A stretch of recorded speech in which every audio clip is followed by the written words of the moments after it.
And thanks also to the excellent committee, and especially to Brother Joe Marino for the great work they have done in putting together this conference.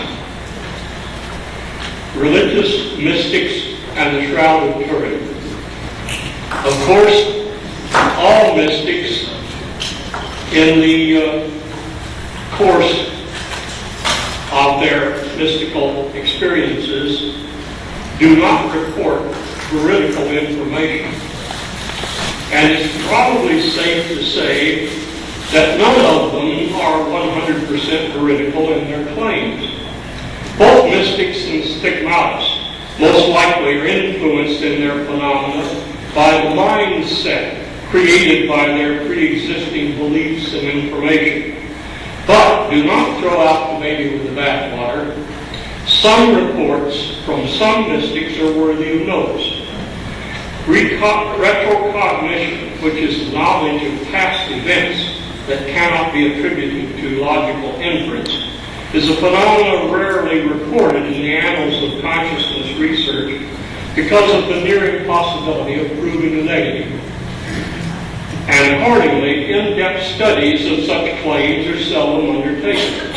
And yet, it is a fairly common type of report by religious mystics, knowledge of an event of long ago. And very often they claim to have repeatedly seen and heard events in the life of Jesus of Galilee, as if they were present at the occurrence.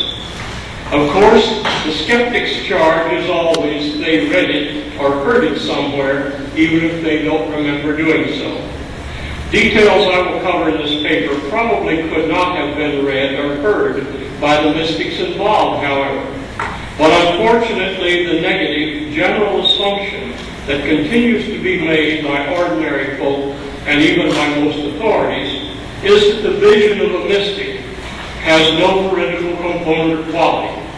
It is still assumed, just as in centuries past, that the mystic's vision is at best a case of wish fulfillment, and at worst an overly active or psychotic imagination.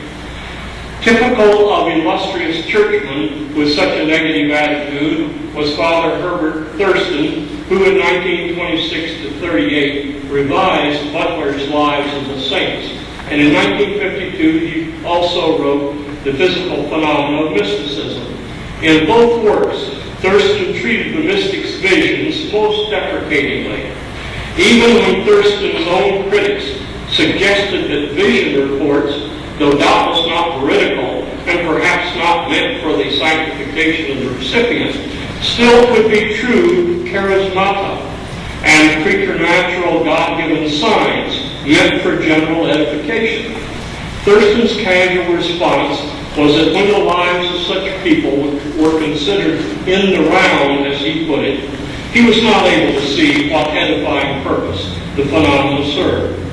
Equally relevant was the assumption until the last quarter of this century by both ordinary folk and knowledgeable persons that the mystical experience came only to those rare ones, the mystics, who probably lived in a cloistered convent, a monastery, or a cave. Then, on January 26, 1975, the New York Times Magazine carried along an article by Father Andrew Breeding, a priest sociologist associated with the University of Chicago's National Opinion Research Center, in which he reported on a survey in which 45% of his American respondents claimed to have had mystical experience, some more than once. He also noted that experience cut across religious and racial lines and test to have sound mental health at a very high level. Now, admittedly, one might fault Greeley's questionnaire and suspect that he was getting a lot of daydreams and other extraneous feelings and experiences. But the large numbers that he reported stopped most mystics and critics in their tracks. 11 years later, Greeley repeated his survey and replicated his statistics as reported in his article, Mysticism Goes Mainstream, that appeared in American Health for January 1987.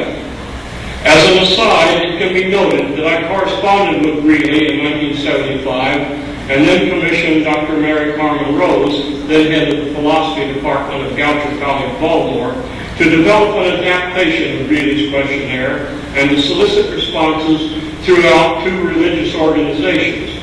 Although involving self-selected experience within a restricted population and without any attempt at statistical evaluation, Dr. Rose was convinced from the nature of the large number of responses that she, quote, for the most part was dealing with individuals who were honestly reporting wondrous experiences by which they have been affected in beneficial ways, close quote. In my first paragraph, I linked mystics and stigmatists and noted that both are likely influenced in their phenomena by their pre-existing mindset. Importantly, until now, every English version of the New Testament and every painting, statue, or crucifix available throughout Christendom references Jesus nailed in the palms. One reason for mentioning the stigmatists is that quite a few of the notable mystics over the centuries have also been stigmatists, 2 of which were Teresa Newman and Anne Catherine Emmerich, who will be quoted later. But principally, I referred to them because I am advised by Father Adam Otterbein, president of Holy Shroud Guild, that within this brief interval since the 1978 scientific examinations of the shroud and limited publicity following the reports on same, there already were 2 new cases of stigmata in the wrists, one of which was in Canada. Within very limited religious and scientific circles, technical data respecting the man of the shroud began to be known following the first photography of the man's image in 1898, and to a slightly greater extent as a result of Dr. Pierre Barbet's book in 1950, A Doctor at Calvary, English edition in 53. He was the first to state categorically for the general reader that the wrist punctures were factual on the shroud, were historically accurate vis-a-vis the Roman practice of the first century, and were anatomically sound and essential for crucifixion body support. But it was the series of reports from Sturt and foreign associates following the 1978 work in Turin that gave worldwide information to the public.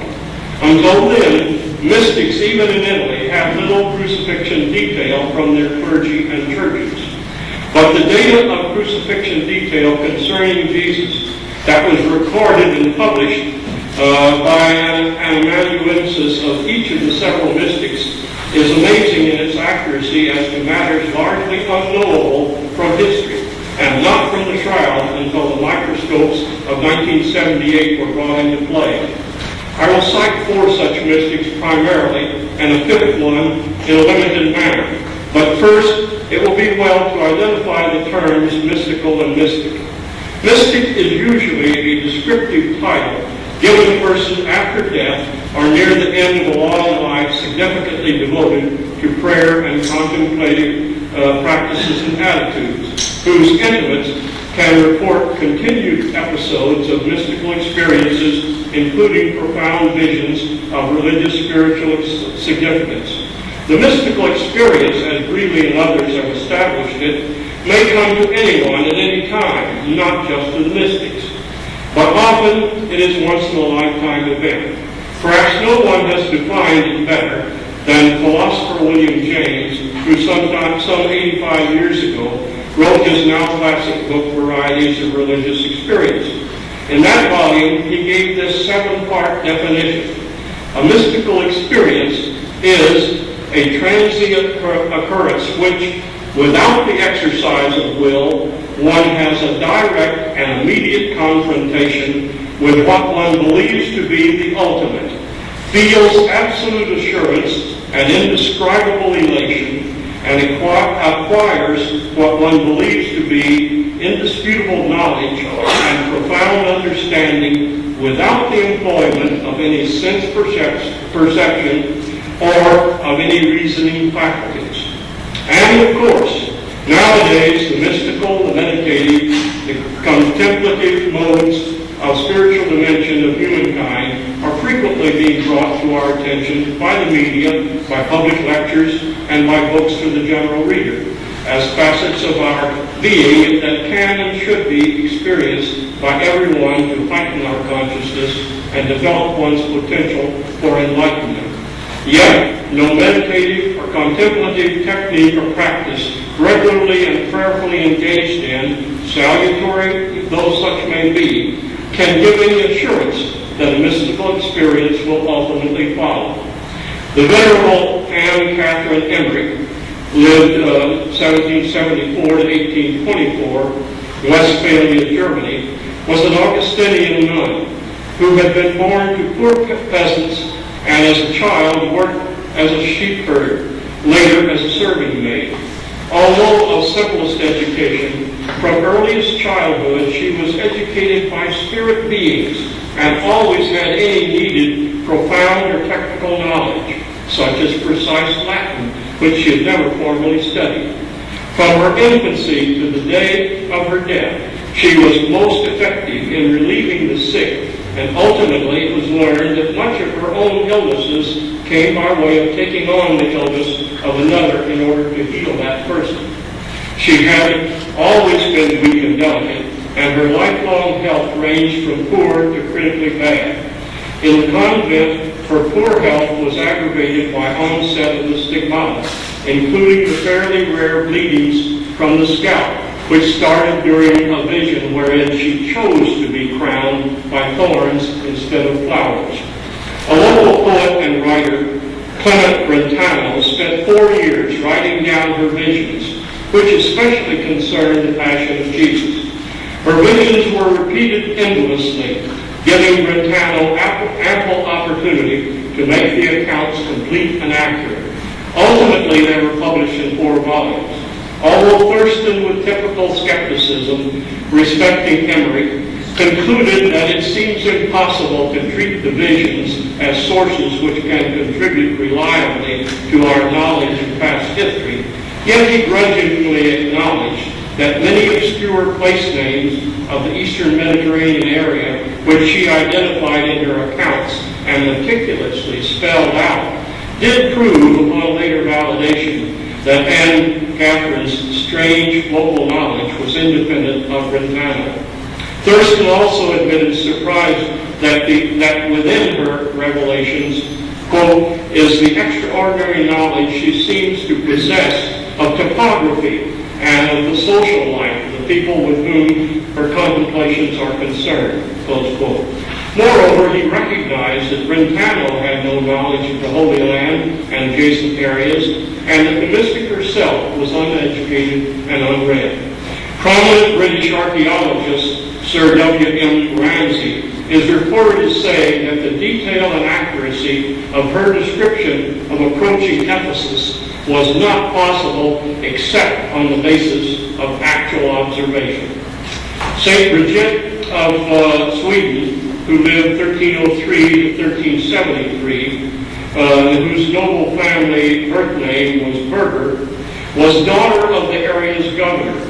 She married one Gudmerson, and after their 8 children were grown, one of whom is venerated as St. Catherine of Sweden, both she and he entered monasteries. After her husband's death, Bridget went to Rome, where she later died. Her lifelong visions were committed to writing by her confessors, and all were consolidated into 8 books and were translated into Latin by her last confessor, Father Peter Olofsson. In addition to her visions of the Passion of Jesus, she made many prophecies and revelations concerning the burning political and religious issues of her time. At the end of her life, she embarked on a 2-year pilgrimage to holy places in Palestine, during which time her visions were almost a daily occurrence. The Venerable Maria Agreda of Spain, who lived 1602 to 1665, was of a most unusual family. Her father and 2 brothers entered the Franciscan order, while her mother turned their home into a convent, the nucleus of which was Maria, her mother, and her sister. Maria led a very austere life, and her visions were recorded in a book entitled The Mystical City. Other records of her visions, together with those of Bridget and Anne Catherine, are contained in Father Galloway's volume, The Watches of the Passion. Teresa Newman of Bavaria, Germany, who lived 1898 to 1962, was the only one of the visionaries of this group living in this century. Yet, like the others, she, in her repeated visions, saw the passion of Jesus played out for her on the closed-circuit television screen of her mind. And during her lifespan, no scientist has yet established that the images on the Shroud of Turin had not been painted by an artist or otherwise made by human artists. If Teresa or any other of these four knew of the Shroud at all, its veridicality would only have been asserted by church spokesmen and church historians, and the latter could only have told them that the Shroud images were said in olden days to have been not made by human hands. The translation of the Greek word, which apparently had been coined for no other use or meaning. Teresa, eldest of 10 children of a poor tailor in the village of Kalarus, Bavaria, was unlikely to have heard significant details of the Shroud images that were being discussed by a few scholars in Turin and Paris. But more especially, it must be noted that contamination of her visionary account by prior knowledge seems most unlikely, since the account was dictated to Father Leopold Witt and in the presence of Father Neighbor beginning in 1926, and details did not vary over a period of 30 years, though Witt's reports were published shortly after the first recordings. Teresa was in very poor health from the age of 20 onward due to an accident which left her blind and paralyzed for 6 years. The detailed accounts of all four mystics of their repeated viewing of Jesus' passion are remarkably consistent with each other, as well as being accurate in most particulars with reference to the images on the Shroud of Turin, as it has been recently described by modern science. Let us look now at 9 facets of this data where the coincidences are startling and where such accurate details vis-a-vis the Shroud were not known or available to the mystics. Item 1, the crown of thorns.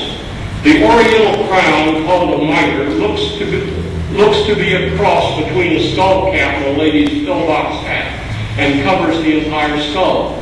The Gospels refer to a crown of thorns without more, but all artists of the past 950 years have shown a circlet, which is the form of the European crowns, based on the wreath of laurel leaves with which the Greeks honored their athletes.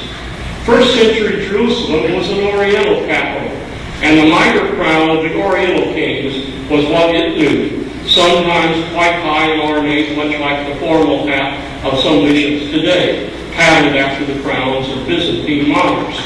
Dr. Barbet's book in 1950-53 was the first to publicize the fact that the man of the Shroud had puncture wounds over his entire scalp.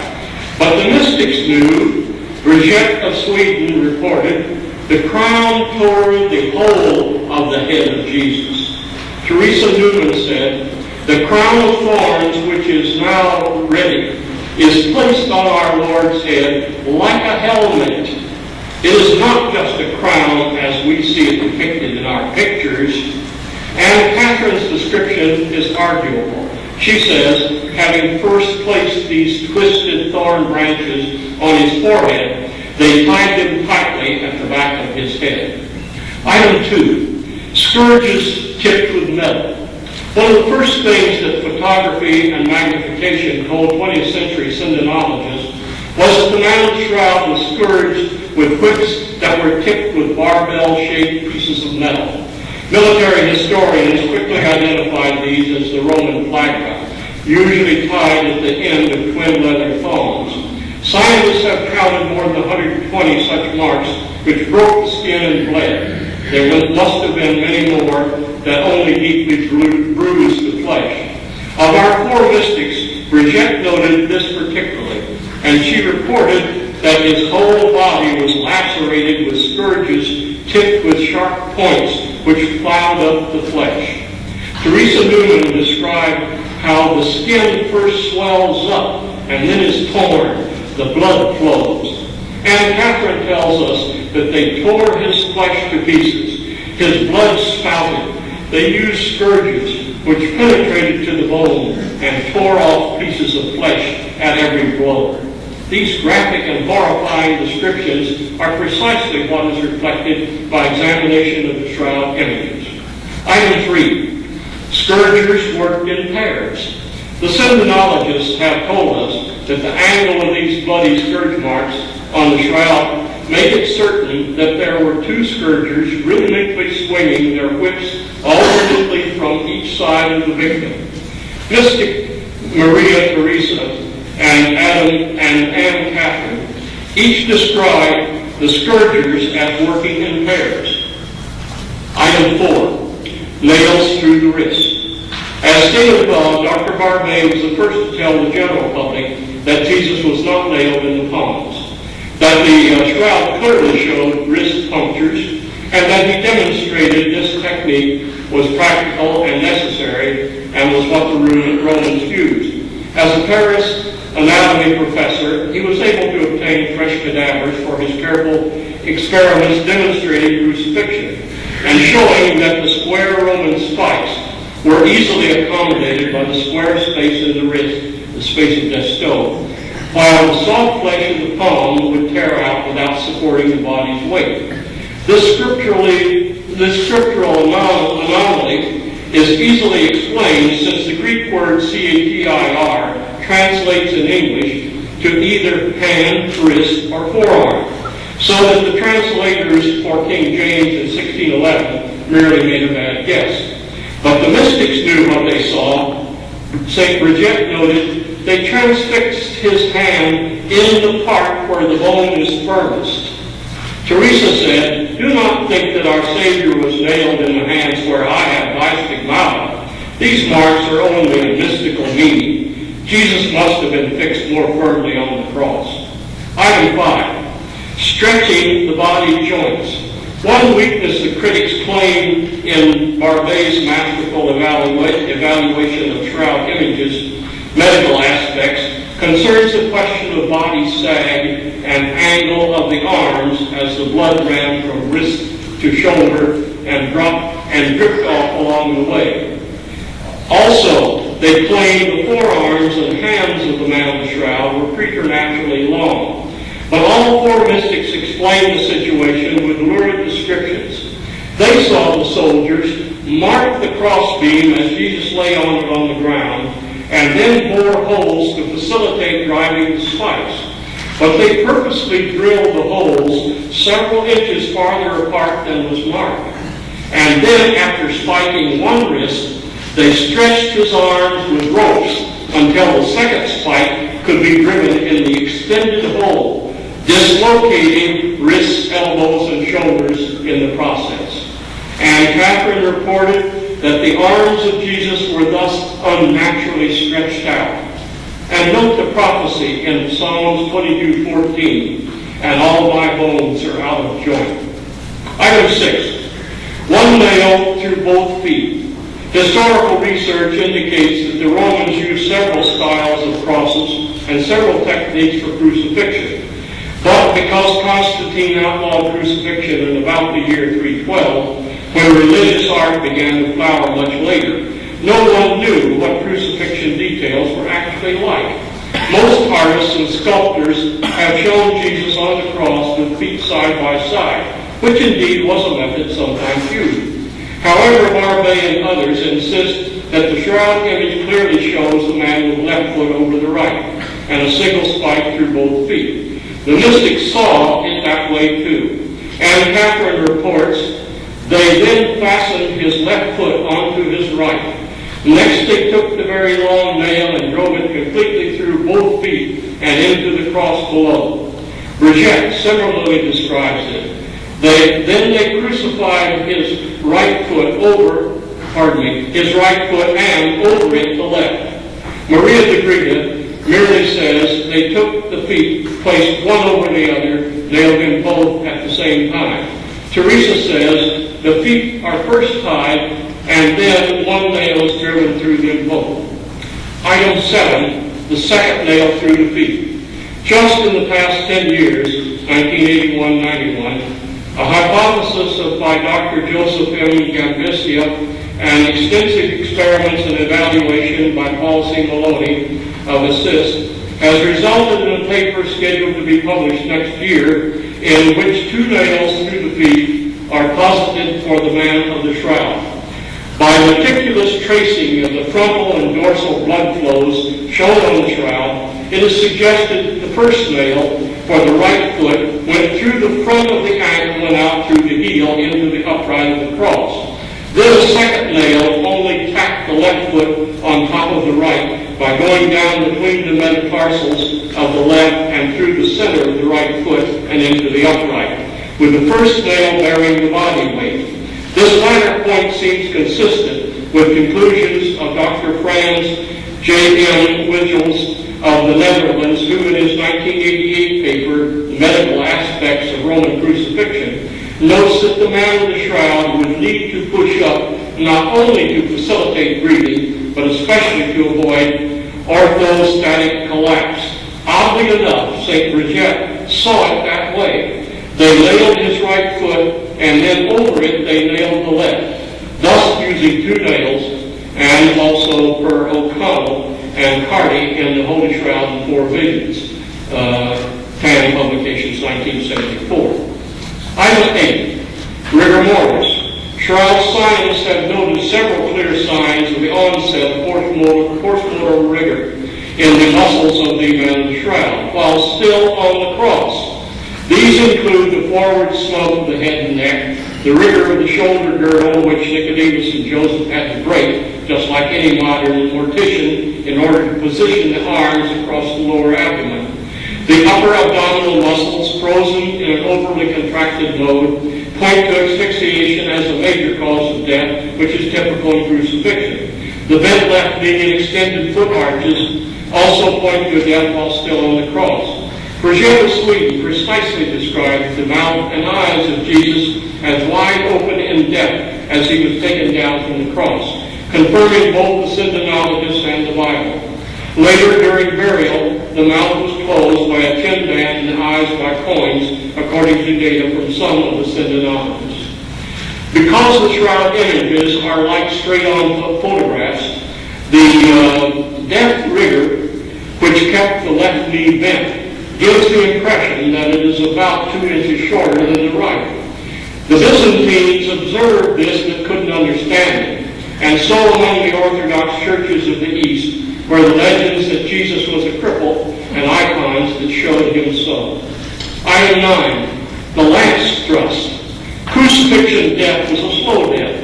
Its lack of merciful suddenness was one reason the Romans favored it. Conversely, the extreme form and ritual of Judaism could not be understood by the Romans.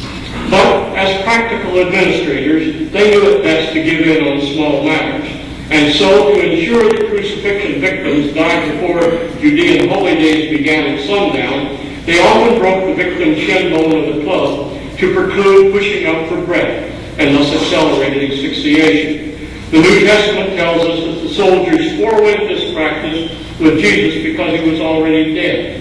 Yet the Gospel of John states that one soldier drew a blade and pierced Jesus' side anyway. Careful measurements of the side wound on the shroud image indicate that it was made by a small, flat blade that left an oval wound, exactly as a sidearm carried by a Roman officer would do. Mystics Newman and Emmerich both describe the soldier's action. But why did he do it?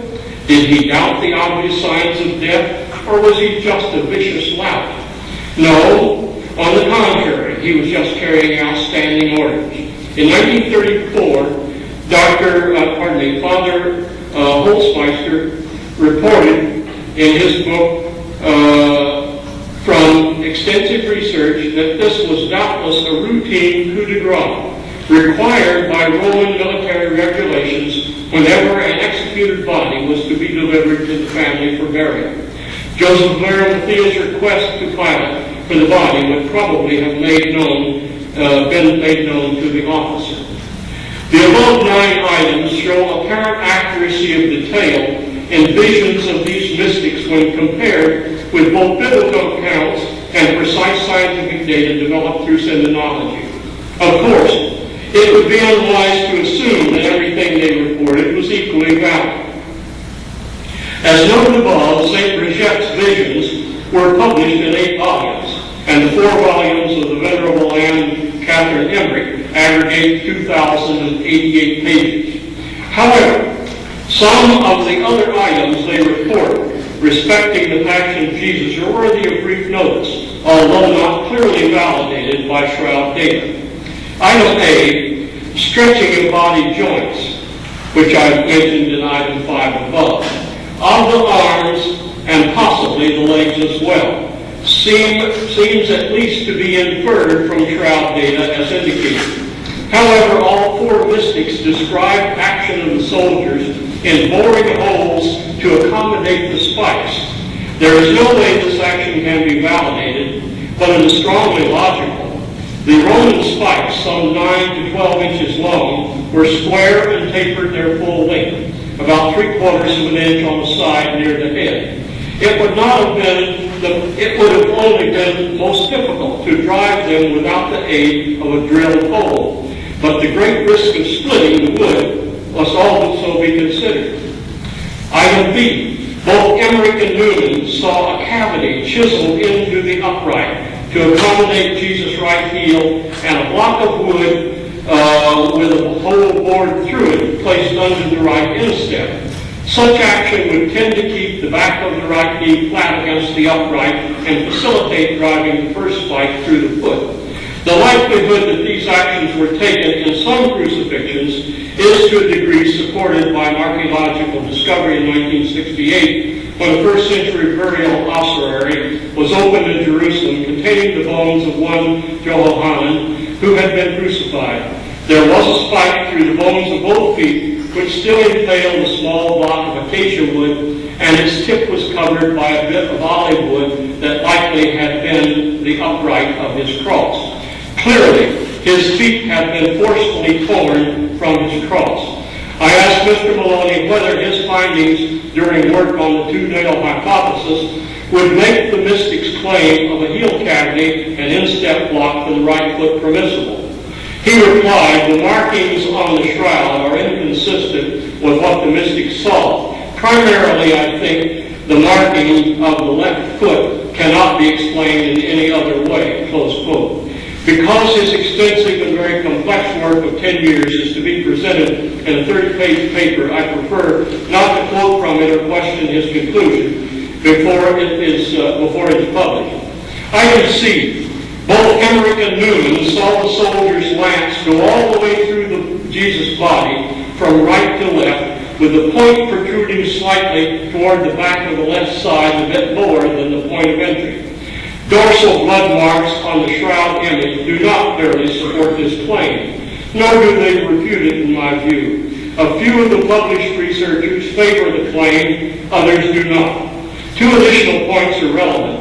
Historical research indicates that the crosses were probably low, with the victim's feet only inches from the ground, as reported in my book, Portrait of Jesus. These 2 mystics saw it that way. Also, both of them claim the soldier making the lance thrust was sitting on his horse at the time, which tends to make reasonable their claim for a slightly downward thrust. I asked Dr. Robert Buckland if he thought Shroud data would permit such a conclusion, and he responded he thought they would not. Item D. At this point in my paper, I wish to introduce a 5th visionary, Maria Valtorta, 20th century of Italy. Her visions are recorded in a 4-volume set, Poems of the Man God, and in the Diary of Jesus, both published in Canada in English. Some of her statements interest me. When I wrote my documented historical novel on the life of Joseph of Arimathea, presently unpublished, I made a few assumptions on the basis of logic. I find that Maria Valtorta saw what I assumed, specifically, 1, that Joseph was the one who saved the shroud on Easter morning, 2, that a simple carrying sheet was used, like a stretcher, to bring the body from the cross to the tomb, explaining Matthew, who states that Jesus' body was wrapped in a clean linen cloth. 3, that Joseph took the burial garments to Lazarus' home. And 4, that Joseph and Lazarus were the first to see the shroud images. A very strong historical support for the first century origin of this shroud is given us by early art. And so it is most fitting that for the first time ever, this symposium brings us a top artist and art historian to help evaluate our heritage, recognizing, for instance, that art anatomy is entirely different from medical anatomy. When I posed to Isabel Dixon my question on behalf of the mystics of whether any of the arm joints of the man of the shroud might have been dislocated, she responded with a strong yes, saying there is no question that one of the shoulders is totally dislocated. We all know that the Chambéry fire largely obliterated the points of the shoulders and elbows of the image. And Ms. Dixon feels that the shoulder dislocation must have been far more evident to the artists of earlier times. She says that Byzantine art faithfully represents one dislocated shoulder, a much larger, swollen, and disfigured shoulder over and over and over again. Interestingly, she extends this feature to a totally new art philosophy, saying, I also think that the fingers on one hand, the same hand where the shoulder is dislocated, also suffer dislocation. The finger joints are dislocated. That too goes into the Byzantine art through the very long, thin fingers, shown first only on Christ and later on all figures, because they establish this as a norm for spiritual beauty. Close quote. As to the nailing of the feet, Ms. Dixon wrote me that Paul Maloney's two-nail theory checks out absolutely correct through art anatomy. Nevertheless, it is her opinion that, quote, perhaps a notch may have been chiseled out of the upright and that a wedge of wood may have been positioned beneath the foot as the mystics saw. As to the lance point emerging on the image's left side, she says that she is convinced that it did so, but acknowledges that Shroud data does not support such judgment, nor does any early art depicting Jesus' passion show such a wound.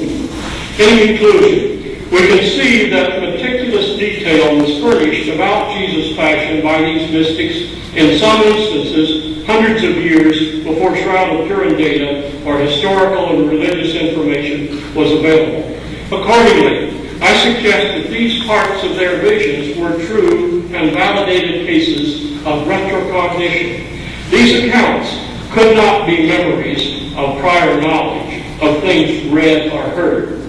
Also, it does not seem sensible to suggest simple clairvoyance of the shroud itself, since it lay somewhere in a chest, folded or rolled, so that the photographically negative image would be impossible to decipher even with X-ray sight. Impossible as it seems to explain or rationalize, we must admit that these mystics lived through, saw, heard in detail the passion events from box seats or closer, not from the grandstand or bleachers. So even the details we cannot validate must to some degree be taken seriously. Yes, mystical experiences can be veridical. These were. Thank you.